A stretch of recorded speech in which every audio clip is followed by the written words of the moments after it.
My name is Tshepo Rachidi, and you are tuned in to the NepoXchange Podcast. Welcome to the NepoXchange Podcast. Thank you for tuning into our previous episodes and also for liking, sharing, and subscribing. Please continue to watch and also follow us on our social media. We are Nepoworx on all platforms, LinkedIn, Instagram, and Facebook. So today we have one of our most exciting guests as well. Joining us today is Tshepo Rachidi, who's a seasoned investment professional with over 18 years of experience in corporate and project finance. He's also a driving force behind some of South Africa's largest renewable energy investments, and he has sat on various boards mainly within the renewable energy space. Welcome, Tshepo. Thank you very much. Thank you. I'm excited to have this conversation with you today. And as you may have seen, or if you don't know, we start quite nicely. You know, it's going to be a very nice, relaxed conversation. And we started with what we call an icebreaker. And our first game that we're going to play is called This or That. So I'm going to give you two options, and then you're going to have to choose one. Okay. Right, so let's get into it. I hope our guests are also ready to choose. So the first one is, if you were to choose between sneakers or formal shoes / loafers, what would you choose? Oh, definitely sneakers. Why sneakers? No, comfort. Okay, Always, comfort yeah. is key. Yeah, comfort, yeah. I agree. All right, and then summer or winter, what do you prefer? Or out of all the 4 seasons, what do you choose? I'm making it broader.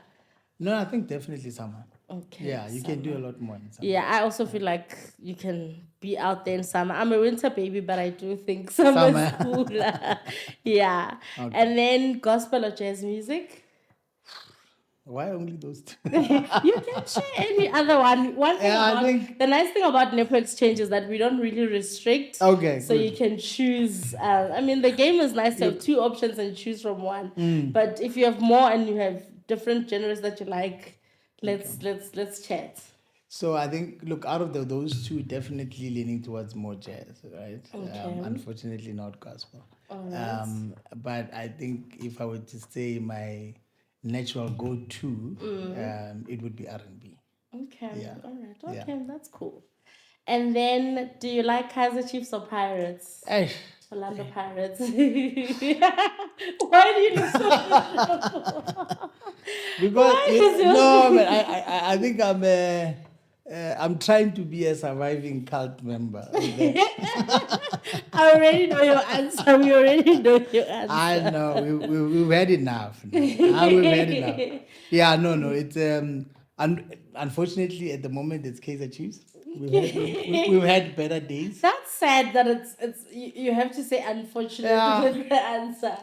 But my dad is also a Kaizer Chiefs fan, and one thing I know about you guys, and I said this to Mashudu when he was here for our first episode, is that you guys really are begezelaring, and I've never seen people who begezela like you guys. Your resilience is something to admire.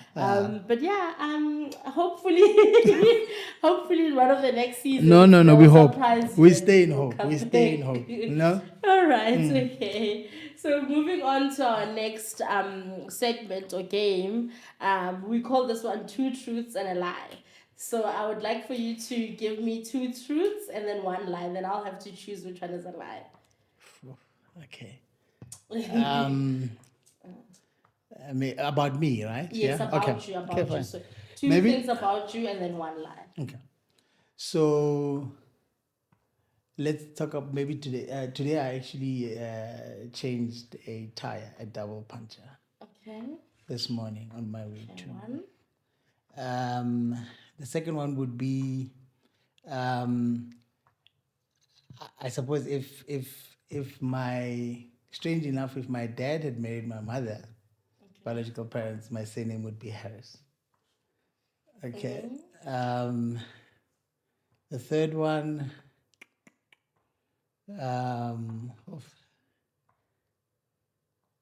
I'm actually more in love with property than investment. Yo, this is difficult. This is difficult. Hey. I think because when you speak, you make it sound like all of them are true. That's the point. So I don't know which one is a lie, but I'm gonna go with the first one might be a lie. So I think you do like property maybe, and Yeah. then you do you might have been a Harris because you never know, anything is possible. So I think the first one about the tire might be the lie. Wow.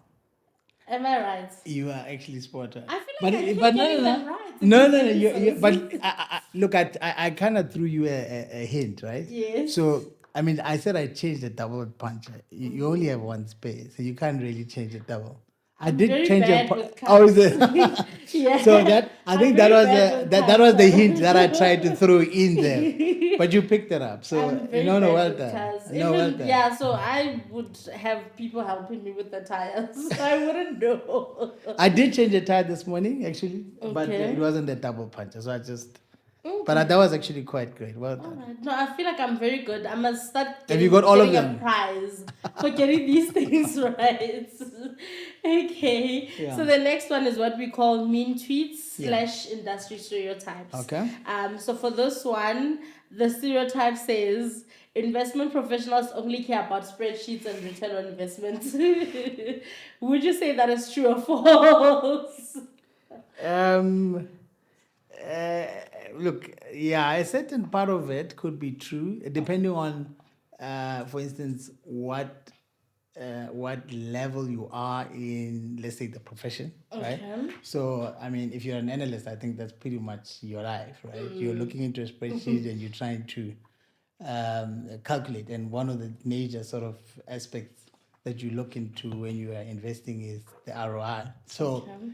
Definitely, but when you grow older into the profession and you tend to evolve into more holistic thinking of business and broader, and so you don't really just sort of restrict yourself to what you just mentioned, which is really stereotypical.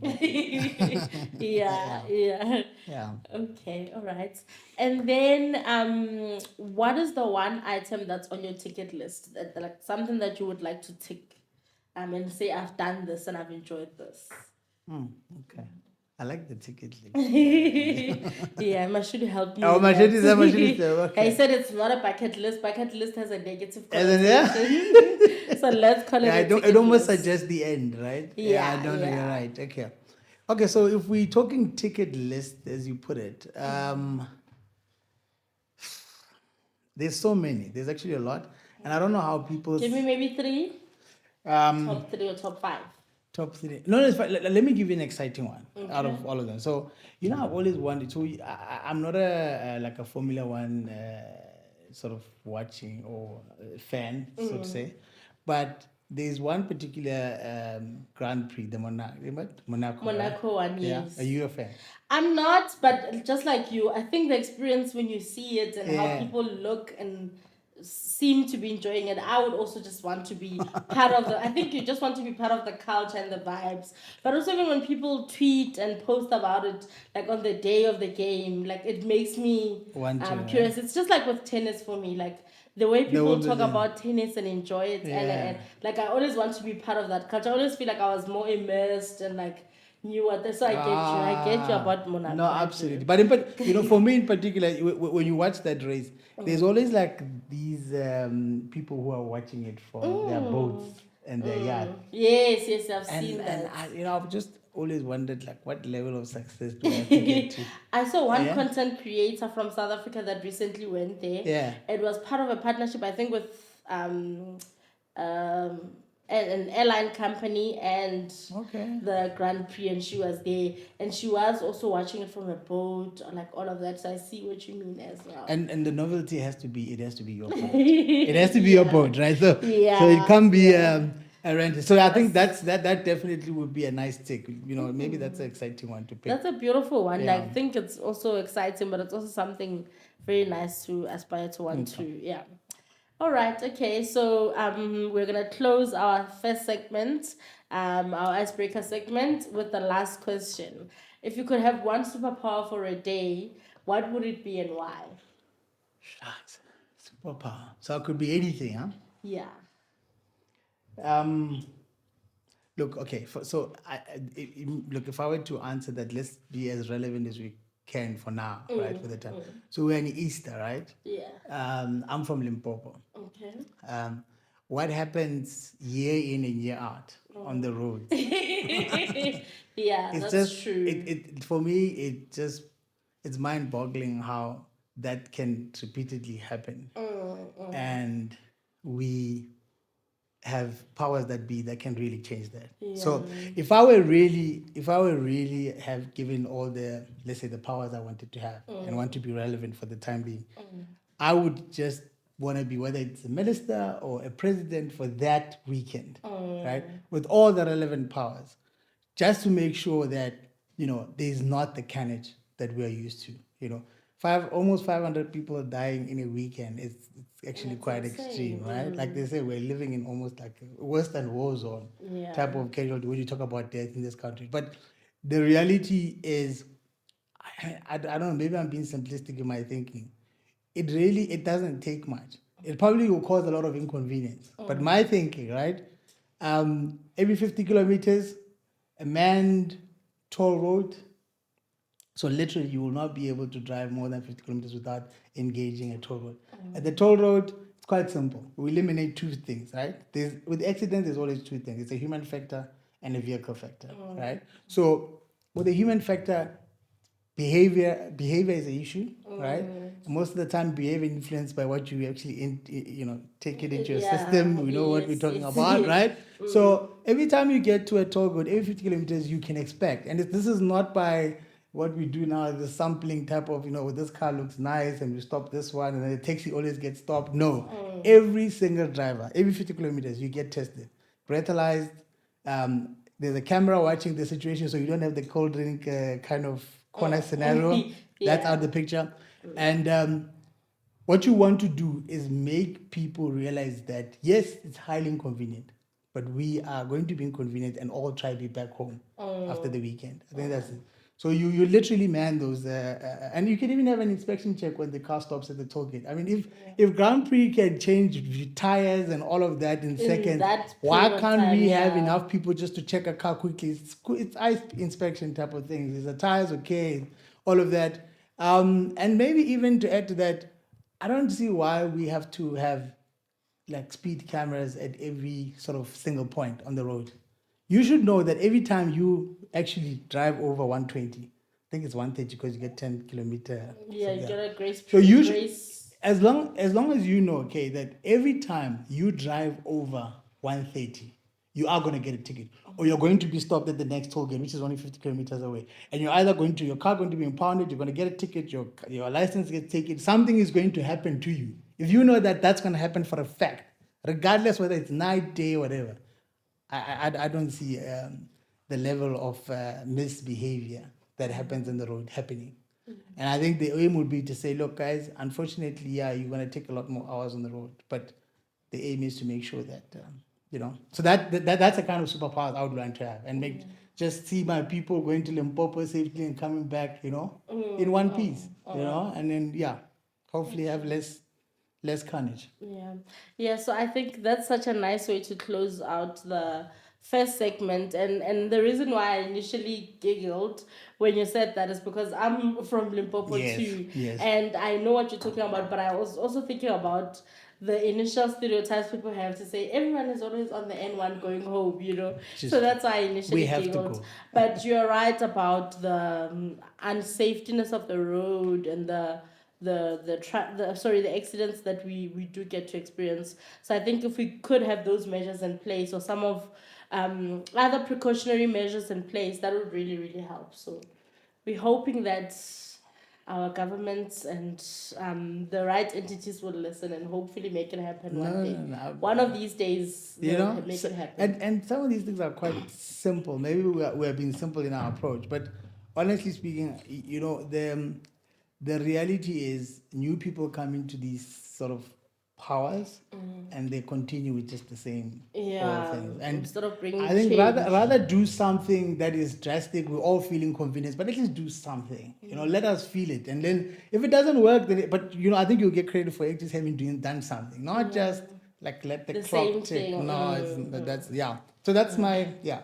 Thank you. That's a nice takeaway. I hope you. our viewers also take it. Do something. Do Just something. one thing. Exactly. Yeah.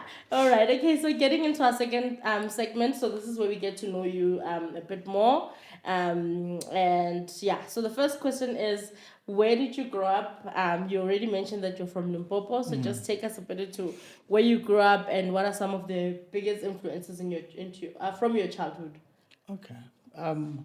Yeah, like as I mentioned, so I'm Mopedi, right? And okay, I'm from Limpopo, a very small village called Ranchabile, which is in Sukukune, right?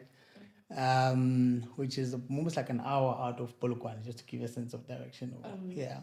And I was raised by my grandparents. I'm a product of a single mother. Yes, I have a dad, and he was definitely present in my life, but there was just never a marriage, right? So I lived with my grandparents in a household that was really filled with many other cousins, as most people would grow up in grandparents' households, right? And I think one of the things that definitely sort of shaped me is living with them and the way and how they lived. All people have they almost have like a methodic or just like a process. There's order, right? There's things, there's tea at this time, there's what, they kind of do things in an orderly fashion. And when I was growing up, they were already sort of at retirement. So it's not like I had one of those young grandparents who were active. No, they were actually. And what was nice is being one of the youngest ones in the household, you obviously get the little bit more tender treatment, right? And but just watching them, so they were both educators, right? In fact, they were at one point in their lives they were headmasters, so they're quite a strict household. And I think if there's a part of me that has evolved into like any sort of order and procedure, it probably comes from them, right? And then my mother is very studious, so she's the type of person who really studied a lot, and I think an element of that has actually also kind of wrapped up in the sense that I believe in education. I think you kind of have to keep furthering yourselves. And then if there's any sense of like streetwiseness, sharp type thing, right? That definitely is from my dad. Yeah. So I think in terms of what has shaped me, that is really the being that is you see today. Yeah. Okay, that's cool. I love that you have quite a nice balance. Yeah. So from the grandparents, you took the order structure. From your mom, obviously, in terms of your studying and making sure that you further your studies and you advance your career, and then your dad, that street smart. So that's kind of good balance. And maybe to add to that, because actually not to forget, so at one point then a person kind of goes to boarding school, and which is when you come to you leave the village school and then you get afforded a chance. Probably one of the best decisions my mother has ever made, to bring me to like a town school and have boarding school life or type of thing. Then you live with uncles, and that's in Joburg, right? Yeah. And I think the uncle that I happened to live a lot with, two of them, one was very political, but the other one was actually very entrepreneurial, right? And he was very sort of making his own businesses and doing his thing. And I think that also kind of it balanced you, which continued from his dad, which was my grandfather. I also had like a coal yard at home. So all of those things kind of shape you to to think commerce and maybe be driven towards a certain sort of money making type of that's probably the best way I can rationalize it. Yeah. All right. Sounds like you had really great influence. And then coming into now, obviously your career in terms of finance and investment. Did you always have a passion for it, or did your dreams evolve as time went by? Oh, that's a great question.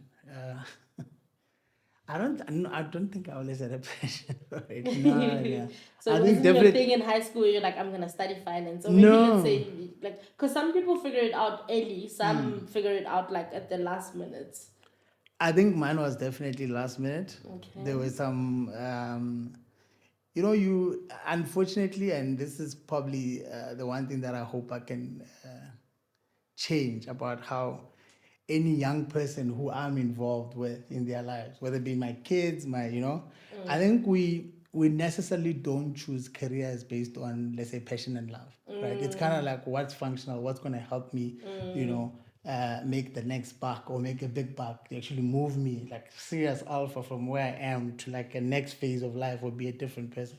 So that really is what, truly speaking, if I were to be honest, is what drove me into finance. That's fair. I think most of us have that, where we wanted something to change from our current situation to the next. Yeah. That's it. So I think, maybe you are, and the specific example is probably someone who was a parent at the school, who was, kind of, obviously was a professional, and drove the best cars and whatever type of thing, right? And then you kind of just inquire, what is this person actually? Then you find, no, they're into investment. You're like, okay. Well, look, if ever it should be, that's probably where I want to be. So it's it's not, I don't think it's ideal.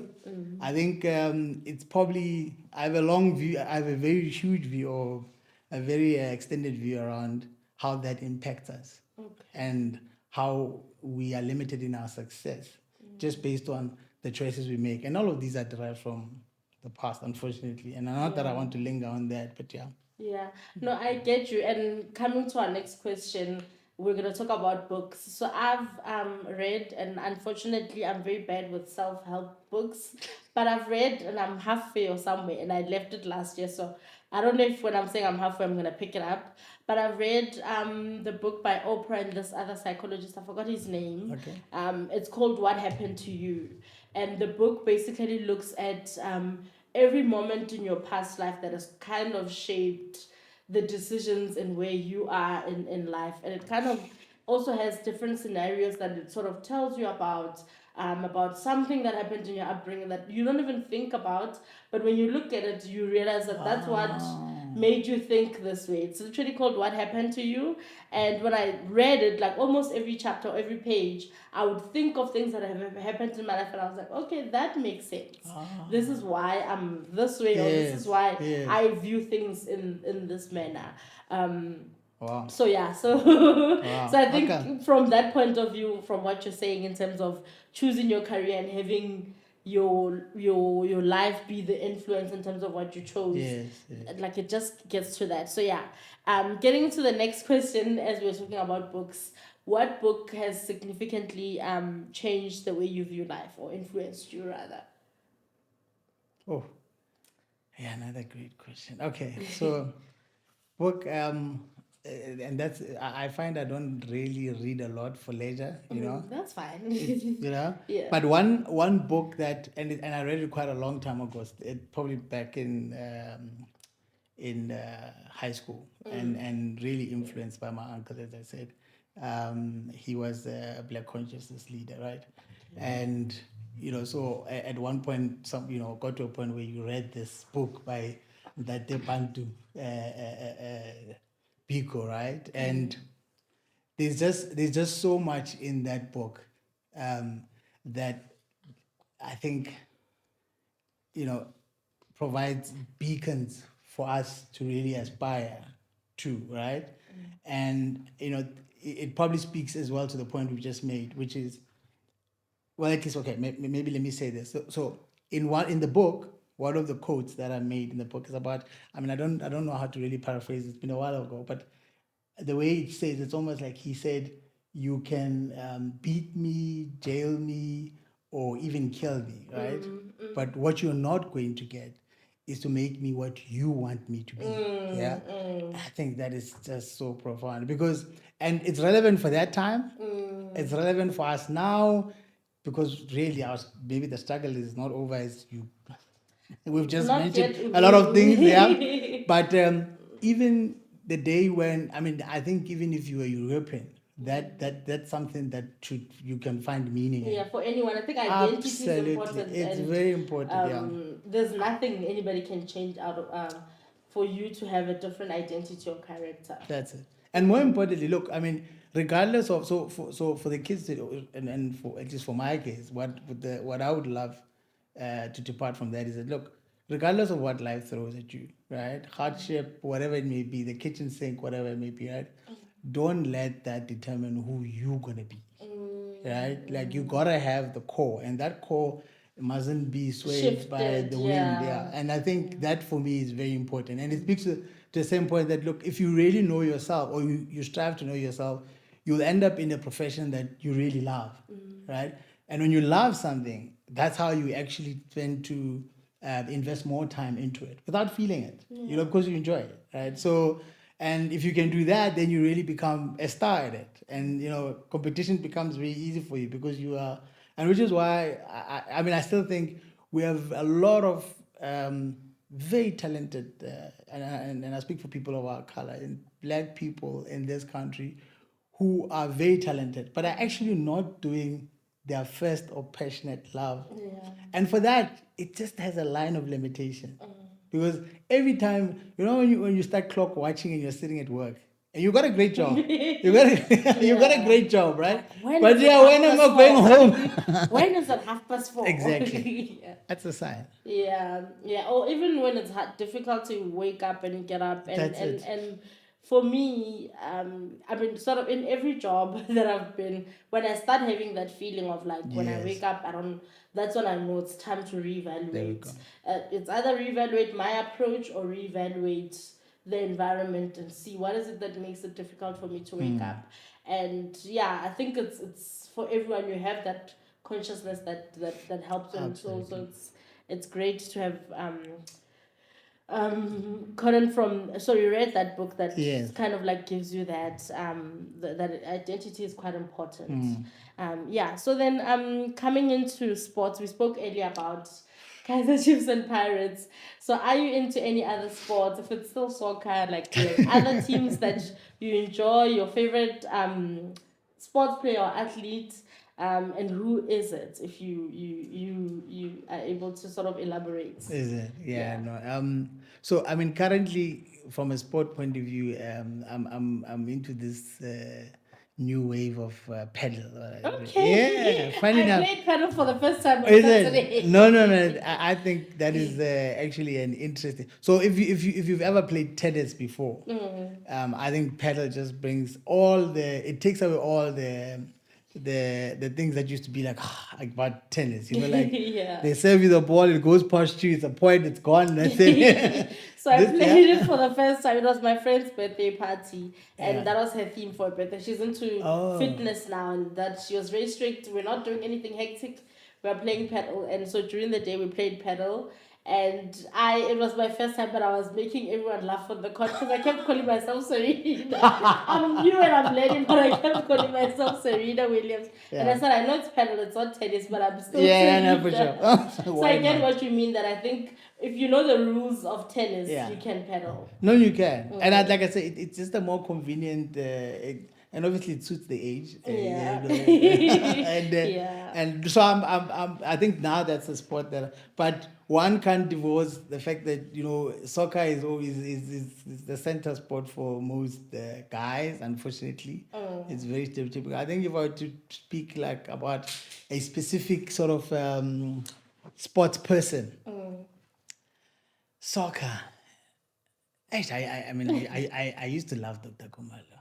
Okay. I think Dr. Khumalo. No. Dr. Khumalo is. I actually sometimes get so irritated when he doesn't get the recognition that he deserves. In fact, if he were to watch this, right, I think that we should. So there's a documentary on Netflix. Okay. You see that I like a lot of sports, but the documentary on Netflix, which is a basketball documentary about Michael Jordan, right?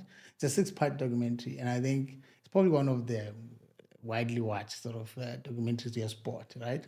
Now, I don't see any reason why Dr. Khumalo should not be having the same. I think just the talent and the level of recognition, because he played our type of soccer, but he won with it. You know what I mean? It was like a winning type of, and I think there's something to be documented about that. Yeah. So I hope we need to before, So I hope Netflix is watching. No, you never know. They're watching and they're listening, and also to Doctor. Yeah. Then we capital raise for it.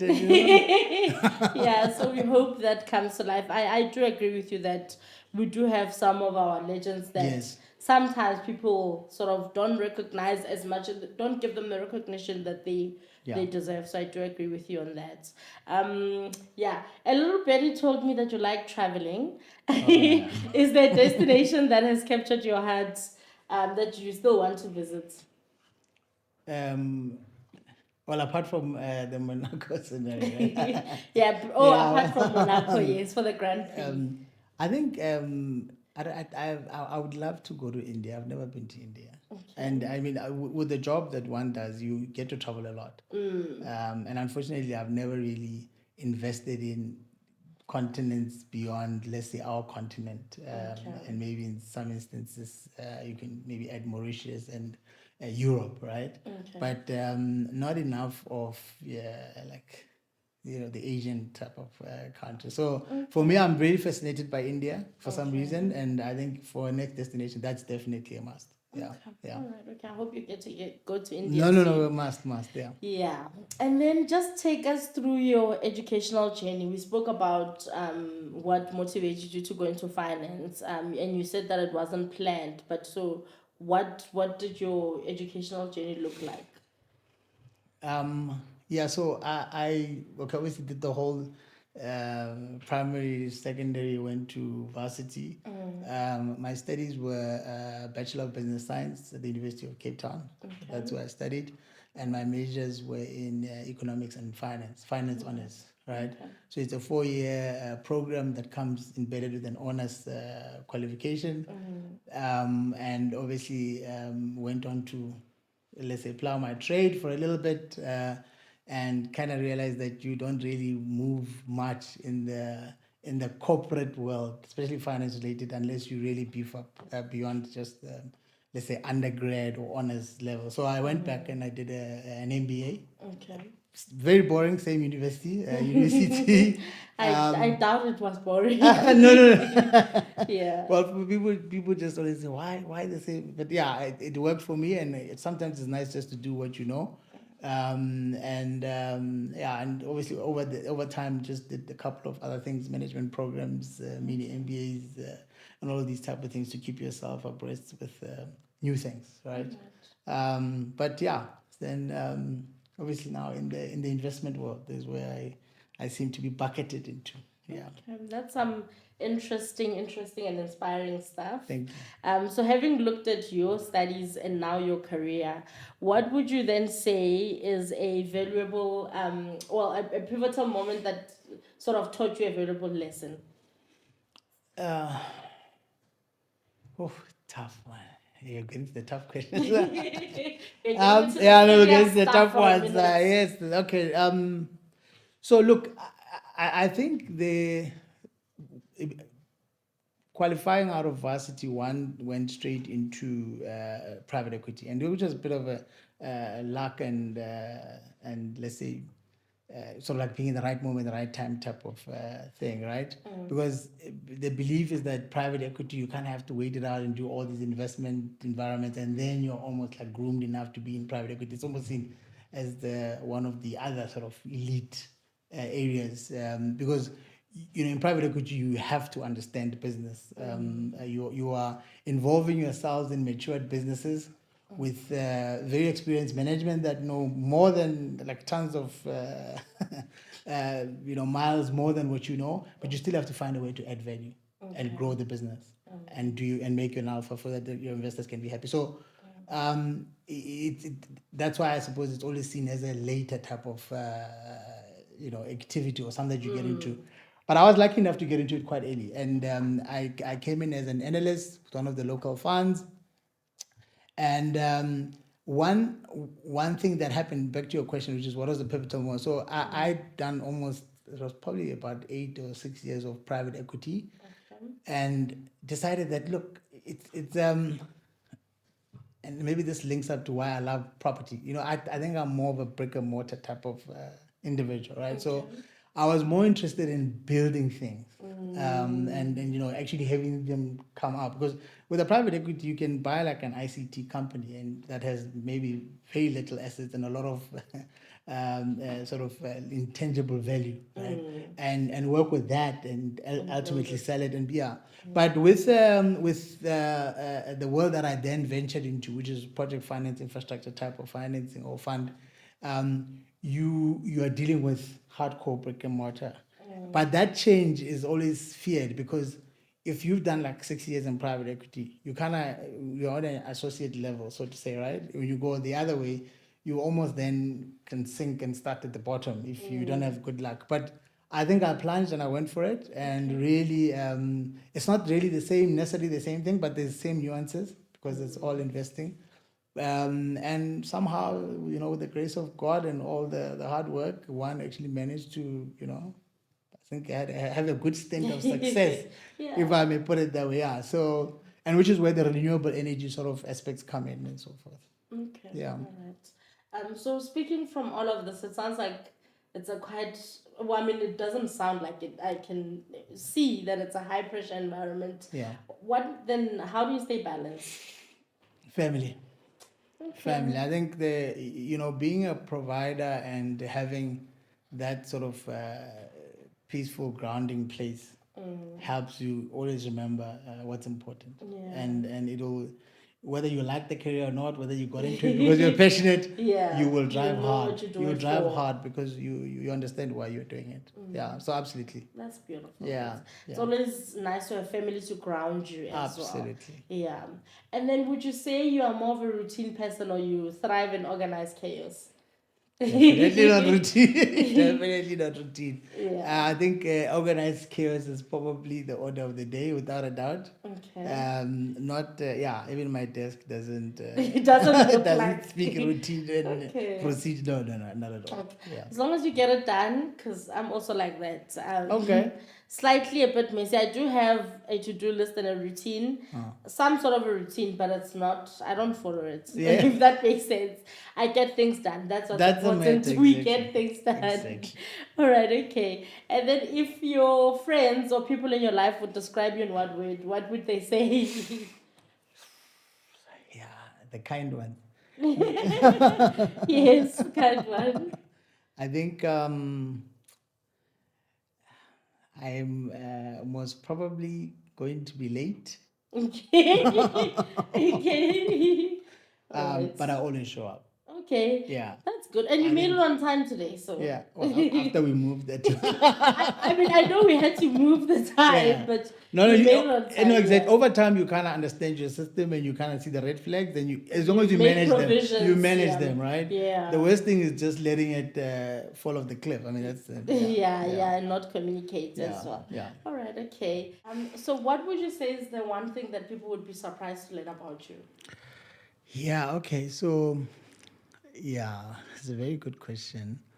I think it's probably the fact that one is just a mixed bag of like maybe somewhat can be mistakenly seen as contradictory sort of background or lived experiences. So I'm an only child from my mother's side, but I've got tons of siblings on the other side, right? So there's like a different bag, and even though one is an only child, you grew up with your grandparents, as I've mentioned, so you kind of grew up in a household that had lots of cousins and all of that, right? You started schooling at like a extremely rural village, literally chalkboard type of classes under a tree, with benches type of thing, and you moved to, quite a reasonably good school, boarding school as well, for that matter, far away from home, Joburg. You end up studying a lot of investment and finance. But really, as I said, one of the interesting, passionate things that have come out is that one is really interested in building and construction and property. So I think maybe that might surprise people because one just seems like they are quite orderly. You're in a profession. There's a lot of colors going on. I think, but they all reconcile somehow, I think. Okay. Yeah, hopefully. Yeah, it's what makes you who you are. Yeah. We spoke about identity earlier, and I think that's your identity. Correct. All right. Okay. So you sit on several boards across the renewable energy space. Which one of these would you say sort of stand out and have taught you different valuable lessons? Yeah, so with that one, maybe two right now, which Okay. is top of mind. The first one would be I have the privilege of chairing one of the larger sort of solar projects. It's actually a CSP technology, so it's one of the more complex type of technologies. I chair that board, and that has been a ton of learning. At such a young age, you are really sitting across the table from really established and esteemed individuals who have been doing this for quite a long time, but they've entrusted you to kind of lead and be the leader in that setting. So you had to learn quickly and at the same time deliver, right? And I think that has taught me a lot in terms of how these things work and what you should look to be from an ideal type of, let's say, board environment. But all boards have got their own DNA, right? You kind of pick what best value add when you sit in the room, and it's not necessarily going to be the same from a board to board. Some boards you sit there to be a finance person because you're the only sort of technically finance enabled person in the room, and in some board you have to hold the beacon of like corporate finance rules, and that's the sort of the strict sort of hard line that you run. So you pick and you really read you try and read the room well and do your best to add value. Okay. The second sort of I think one that sticks to mind is the recent one, which is actually the Nepoworx one. And I think, look, not just saying it because we are Nepoworx, but look, what you have there, right? Yeah. You have an opportunity to get involved with something that ticks a lot of boxes, right? It's youth development, it's enterprise development, it's working in the most under-resourced, underprivileged areas of our country, and that just feels so meaningful to be able to be part of that and to be doing it in such a savvy and very, very efficient way. So yeah, I think those you said notably those are the ones that probably stick out. Yeah, no, that's lovely. And as a Nepoworx employee, I've had the pleasure of sitting with Tshepo on one of our strategy sessions, and it's been great to have, especially in terms of your interest, somebody like you bring your insights and sort of like your interest in terms of bringing impact within the industry. So we appreciate that and we like that. Thank you. Great. So happy to be part of the team. Yeah. So we are getting into our closing session, and I just wanted to obviously understand what sort of advice do you have, or what do you think the next generation of investment professionals would like to hear right now? Would like to hear. Let me answer the one about what advice. It's easier, right? So I think maybe it goes back to the point that we actually touched on, right? And I don't know how. I mean, this is probably my let's say standing philosophy, or what really always remains top of mind, and it's something that I want to literally impart to my kids. And as I said, every young person in this country, I think you've got to do what is really passionate and what you love. That is the starting point. Anything else you do will never be as okay. Let me put it this way: once you do what you love, as I've said, you invest more time, and if you can invest more time in anything, you will be much better at it. And that's how that's the recipe to success. So I think, if anything, if you want to be an investment, don't be a Tshepo who kind of looked at the flashy car and said, this is where the money can be made.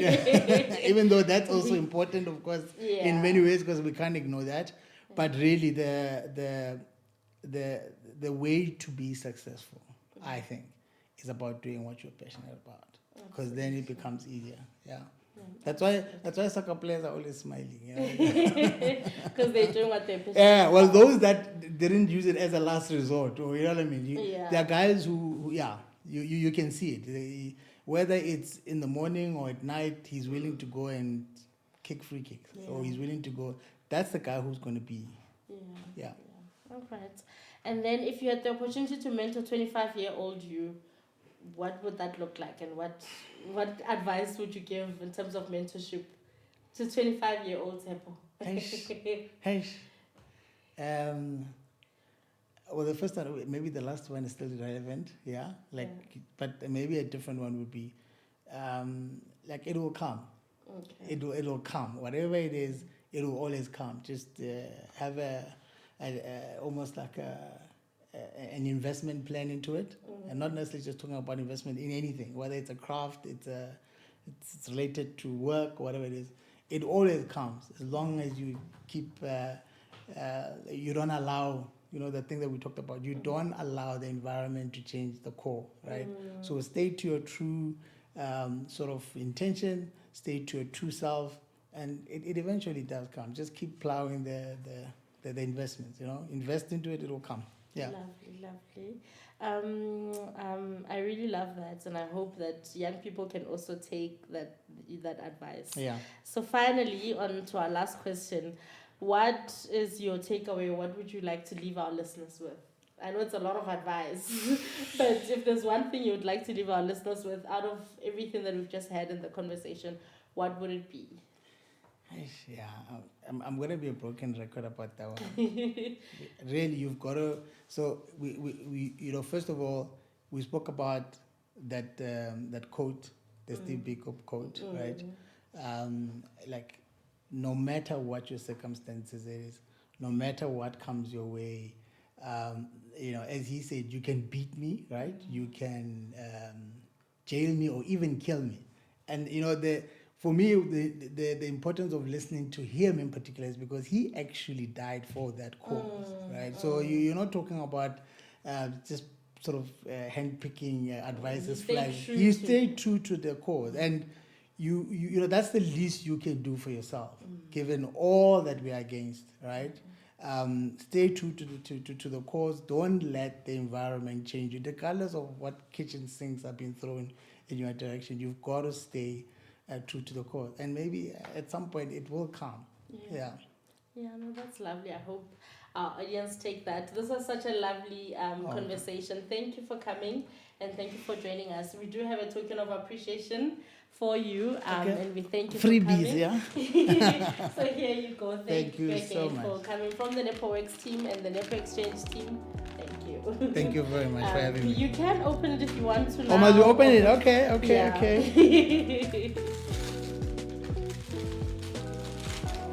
Cool. I hope you do like it. We have a nice I'm used to wrapping gifts. I'm not used to receiving them. Also, you know how to wrap gifts. Oh yeah. No. If you're a dad, you got it. You can't survive with that. Now we know another talent of yours. And I see you've relevantly branded it. Of course, we want you to think. So I can charge you for all the SPs you're gonna get while and you I'm. can read the message there. Which one? There's a nice line there. Oh, so it says Nepoworx Power Bank. Thank you very much. Others drain, you charge. That's our favorite line for this podcast. Is that as you continue, don't ever drain. May you be recharged the charger, at all times. Yeah, so thank you so much for coming. Thank you very much. Thank you for joining the NepoXchange podcast and tuning in. Please continue to check our podcast out, like, comment, and subscribe. We are on Spotify, Apple Podcast, as well as on our website as well. Do also follow our social media. We are Nepoworx on all platforms, LinkedIn, Instagram, and Facebook, as well as X. Thank you, and hope to see you in the next episode.